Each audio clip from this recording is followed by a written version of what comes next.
I never thought my daughter would leave me bleeding on a hospital floor. But there I was, at 65 years old, watching Sarah walk away without looking back, her designer heels clicking against the linoleum as she disappeared through the automatic doors. It happened so fast. One moment we were arguing in the parking lot about the cost of my medication. The next moment I was dizzy, stumbling, and then the world tilted sideways. I remember the sharp pain as my head hit the concrete, the warm trickle of blood, and Sarah's voice, cold as ice. "I can't deal with this right now, Mother. I have a board meeting in an hour." By the time the security guard found me and got me inside, Sarah was gone. No purse, no phone, no insurance card.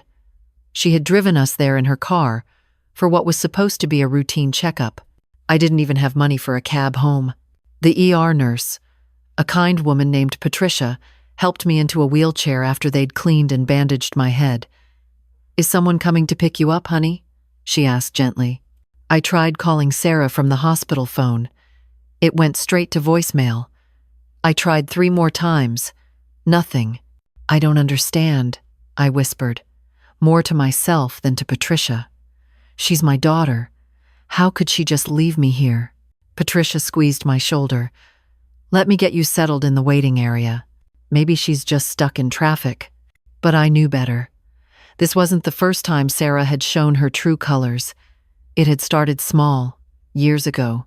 Forgotten birthday calls, canceled visits, always too busy with her real estate empire, her country club friends, her perfect life in the suburbs. But this?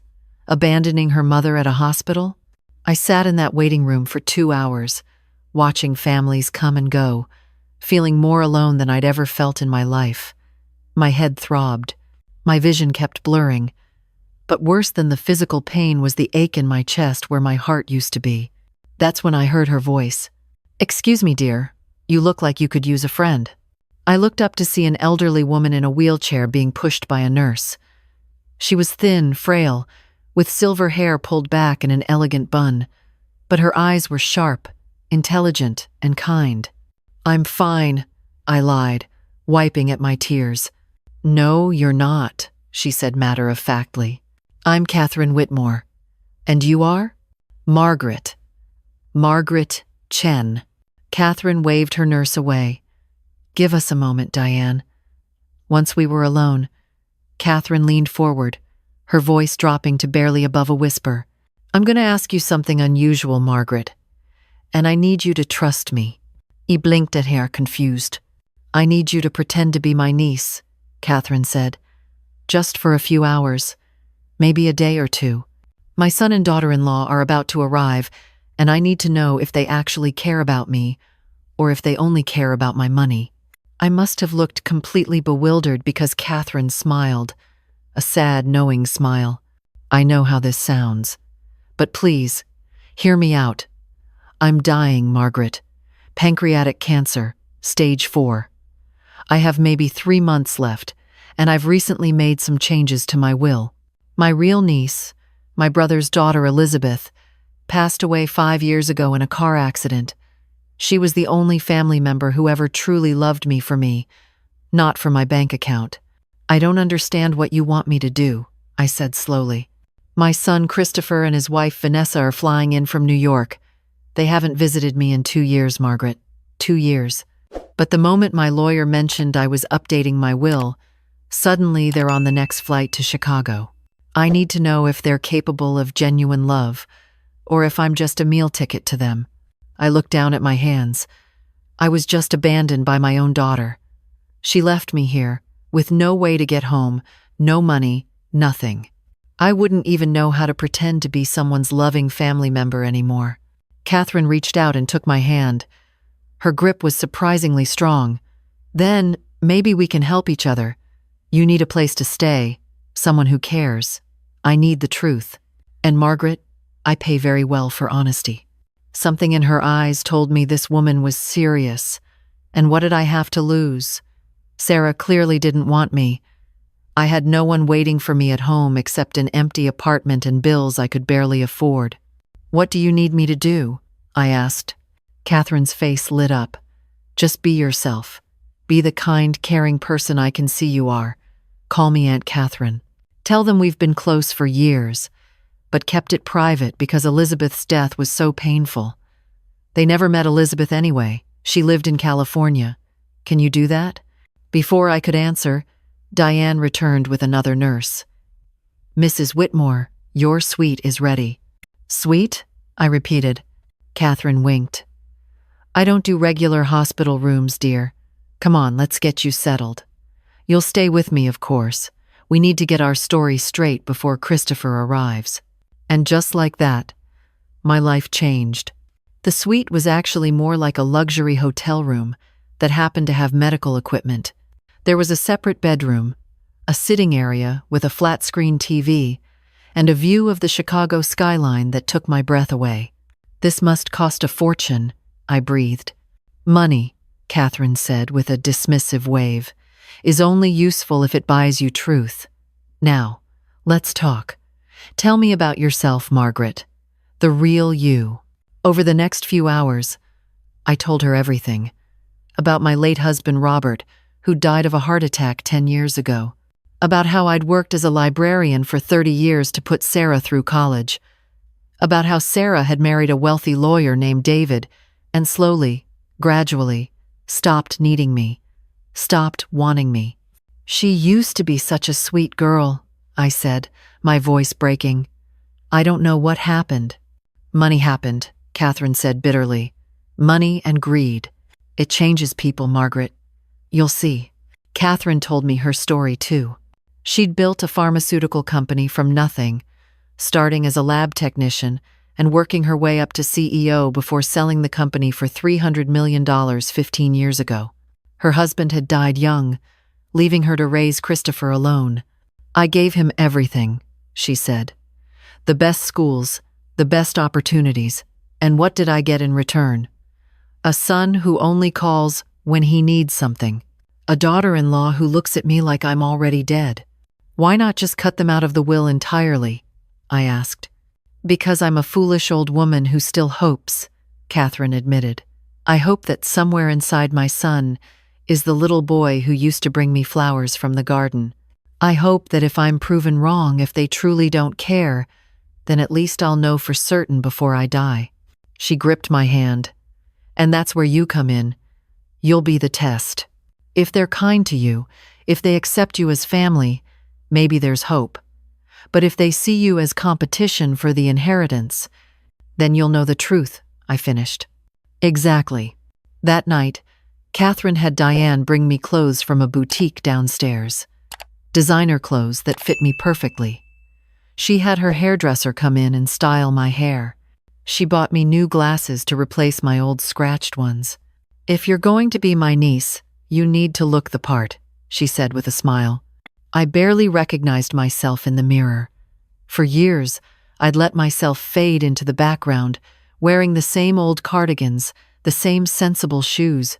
But now, looking at this polished, elegant woman staring back at me, I felt something I hadn't felt in years. I felt worthy. Christopher and Vanessa arrived the next morning.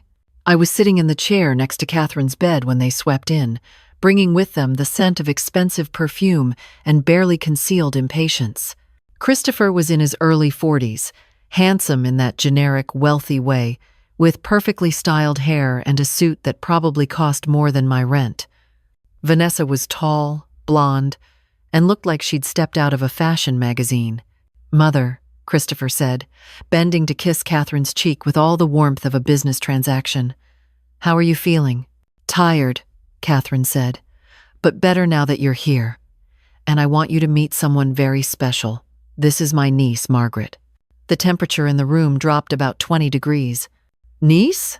Vanessa repeated, her smile freezing on her face. "Yes," Catherine said warmly, reaching for my hand. "My brother Thomas's daughter.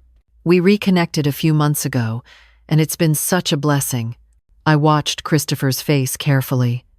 I saw the calculation in his eyes, the quick assessment of what my presence might mean. "That's wonderful, Mother," he said slowly. "I didn't know you and Uncle Thomas had reconciled. He's been estranged from the family for so long." "He hasn't," Catherine said smoothly. He passed away 3 years ago. But Margaret found me, and we've been making up for lost time. She's been staying with me, taking care of me. She's the daughter I never had. I saw Vanessa's knuckle go white as she gripped her Hermes bag. How lovely, she said, her voice dripping with false sweetness. And what do you do, Margaret? I was a librarian, I said quietly. I'm retired now. A librarian, Vanessa repeated, as if I'd said I cleaned sewers. How quaint. Margaret is more than her job, Catherine said sharply. She's been here for me every day. Where were you two? Christopher had the grace to look ashamed, at least for a moment. We've been busy, Mother. The firm has been demanding. But we're here now. For how long? Catherine challenged. As long as you need us, Christopher said, but I could see him checking his watch. Over the next few days, I watched as Christopher and Vanessa tried to navigate this new dynamic. They couldn't quite figure out if I was a threat or not. Sometimes they were cold, dismissive. Other times, when Catherine was watching, they forced themselves to be cordial. But it was the things they said when they thought I couldn't hear that revealed their true nature. I was in the bathroom one afternoon when I heard them talking in the hallway outside Catherine's suite. Who the hell is this woman? Vanessa hissed. Did you see the way your mother looks at her? Like she's actually family? Calm down, Christopher said. She's probably just some nurse Mother's gotten attached to. You know how old people get. She's not dressed like a nurse, Christopher. She's wearing Chanel. Your mother is spending money on her. So what? Mother has plenty of money. Money that should be ours, Vanessa's voice rose. We've been waiting for years, playing nice, and now this random woman shows up and suddenly she's the favorite niece? We don't know that she's in the will. Yet, Vanessa's but. We need to get rid of her. Find out who she really is. There's no way she's actually related to your mother. I flushed the toilet loudly, giving them time to scatter before I emerged. When I came out, they were gone, but Catherine was awake, and from the look in her eyes, I knew she'd heard them too through the thin walls. Well, she said dryly. That was illuminating. I'm sorry, I said. Don't be. You're giving me exactly what I needed. The truth. But the truth got uglier. Vanessa started digging into my background. She hired a private investigator. Within a week, she knew everything about me, including the fact that Sarah had abandoned me at this very hospital. She confronted me in the hospital cafeteria one morning. I know who you are, she said, sliding into the chair across from me. Margaret Chen, former librarian, widow, and most importantly, not Catherine's niece. My heart stopped. I don't know what game you're playing, Vanessa continued, her voice low and dangerous, but it ends now. You're going to tell Catherine the truth, and then you're going to disappear. If you don't, I'll expose you as a fraud. I'll have you arrested for elder abuse, for taking advantage of a dying woman. I felt tears prick my eyes. You don't understand. Oh, I understand perfectly. You saw an opportunity and you took it. Well, congratulations. You had a nice week playing dress-up. But it's over. I stood up, my legs shaking. Catherine knows everything. Vanessa's face went pale. What? She knows exactly who I am. She asked me to do this. She wanted to see if you and Christopher actually cared about her, or if you only cared about her money. You're lying. Am I? Why don't you ask her yourself? I walked away, leaving Vanessa sitting there, her perfect facade finally cracking. That evening, everything came to a head. Christopher and Vanessa demanded a family meeting. Catherine, despite being exhausted, agreed. We all gathered in her suite, the tension so thick you could cut it with a knife. Mother, Christopher began. Vanessa and I are concerned about this woman, this Margaret. She's not really your niece, is she? Catherine looked at him calmly. No, she's not. Vanessa gasped triumphantly. I knew it! She's been lying to you, taking advantage of you. Actually, Catherine said, her voice cutting through the room like a blade. I asked her to lie. I asked Margaret to pretend to be my niece so I could see how you would react. Christopher's face went white. What are you talking about? I'm talking about a test, Christopher. A test you failed miserably. Catherine sat up straighter in her hospital bed, and despite her frail body, she suddenly seemed formidable. I met Margaret by chance. She'd been abandoned by her own daughter right here in this hospital. Left alone, hurt, with no one to care for her. And do you know what I saw in her? I saw kindness, dignity, strength. Everything I'd hoped to see in my own family but never did. Mother, that's not fair, Christopher protested. Not fair? Catherine's laugh was bitter. You haven't visited me in 2 years, Christopher. 2 years. But the moment I mentioned updating my will, suddenly you're on a plane. You didn't come because you love me. You came because you love my money. That's not true, he said weakly. Isn't it? I had my assistant compile a record of our communications over the past 5 years. Do you know how many times you called just to see how I was doing? 11 times. 11 times in 5 years. But do you know how many times you called asking for money? For loans? For investments in your various schemes? 67 times. Vanessa stood up. This is ridiculous. You're dying, and you're not thinking clearly. I'm dying, Catherine agreed, which is precisely why I'm thinking more clearly than I have in years. Margaret, dear, would you hand me that envelope on the dresser? I retrieved a large manila envelope and handed it to Catherine. She pulled out a stack of documents. These, she said, are the results of my own investigation. Into you, Vanessa, into your affairs, into the way you've been siphoning money from the charitable foundation I set up in my late husband's name. Vanessa's face went from red to white in an instant. That's right. I know about the fake invoices, the phantom contractors. You've stolen nearly $500,000 from a foundation meant to help children with cancer. I can explain, Vanessa stammered. I'm sure you can.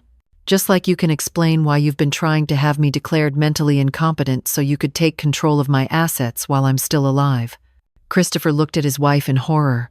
Vanessa, tell me she's lying. She's a dying old woman who's lost her mind. Vanessa shrieked. She's a dying old woman who hired very good lawyers, Catherine corrected, and private investigators, and forensic accountants. Everything is documented, Vanessa. Everything. Vanessa grabbed her purse and headed for the door. If you leave now, Catherine said quietly, I'm calling the police. You can either sit down and listen to what happens next, or you can be arrested for embezzlement. Your choice. Vanessa sat down. Catherine turned to Christopher. As for you, my son, you're not a thief like your wife, but you're something worse. You're someone who simply doesn't care. You never call. You never visit. You've treated me like an ATM machine for years. And when I asked you last year to come see me because I was scared about the diagnosis, do you remember what you said? Christopher's voice was barely a whisper. I said I was too busy. Too busy. Your mother was dying and you were too busy. Tears were streaming down Christopher's face now. I'm sorry. I'm so sorry. I know you are. Sorry that you got caught. Sorry that your inheritance is at risk. But are you sorry for how you've treated me? Are you sorry for the years of neglect? I don't think you are. Catherine opened another envelope. This is my will. My real will. Executed yesterday with my attorney and witnesses. Margaret, you get nothing, because that's not why you're here and we both know it. Christopher, you get a trust fund of $10 million. It's more than you deserve, but you're still my son. However, the bulk of my estate, approximately $275 million, is going to charity, to foundations that actually help people, that actually make a difference. Mother, no, Christopher said. Mother, yes, Catherine replied. You want to contest it? Go ahead. I've been evaluated by 3 different psychiatrists this week. All confirm I'm of sound mind. My lawyers assure me this will is airtight. She turned to Vanessa. As for you, you have 2 choices. Sign this agreement to pay back everything you stole, plus interest, and agree to never contact me or my family again or go to prison. Those are your options. Vanessa signed with shaking hands.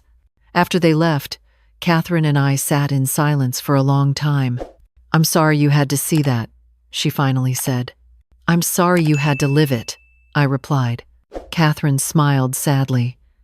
"At least now I know. Thank you, Margaret. Thank you for giving me the gift of truth." "What about you?" she asked. "What will you do now?" I thought about Sarah, about the daughter who'd left me bleeding on the hospital floor. I think I need to have my own conversation about truth. Catherine nodded. "Use my phone. Call her." Sarah answered on the fourth ring. "Hello?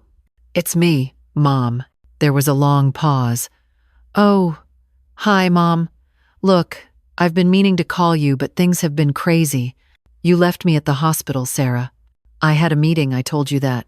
I figured you could take a cab home. I had no money, no phone. I just hit my head and was bleeding." "Oh, don't be so dramatic. You're fine, aren't you?" And there it was. The complete lack of concern, of love, of basic human decency. "No, Sarah, I'm not fine, but I'm going to be." What's that supposed to mean? It means I'm done.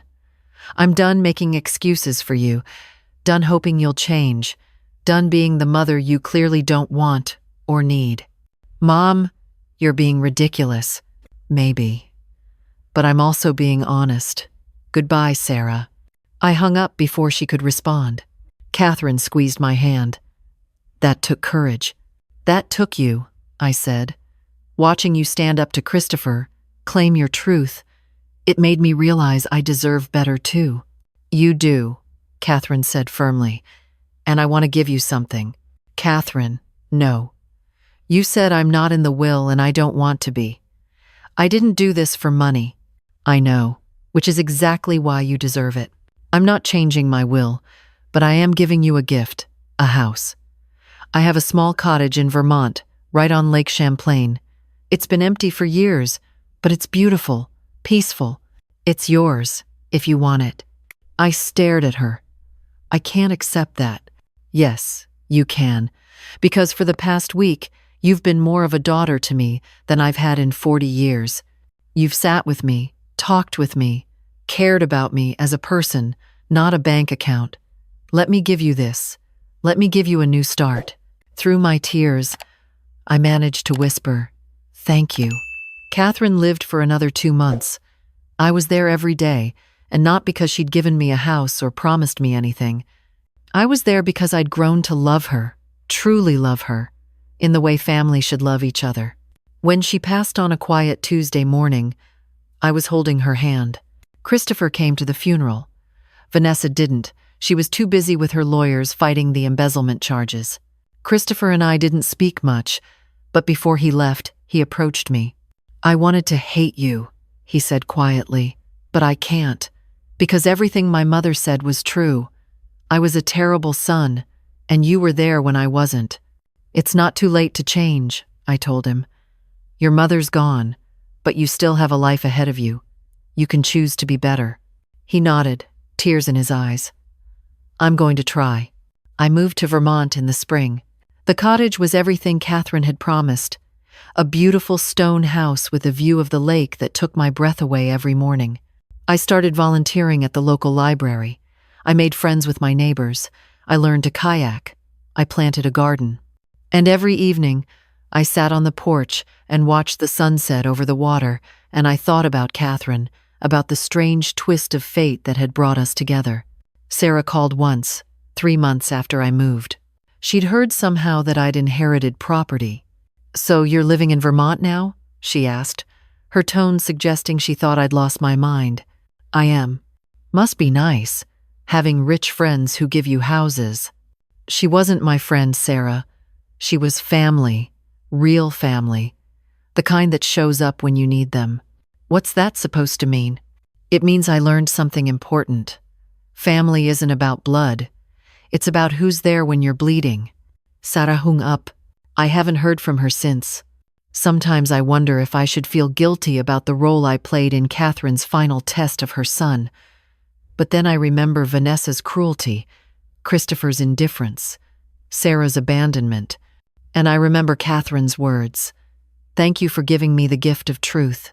Because truth, as painful as it is always better than a beautiful lie.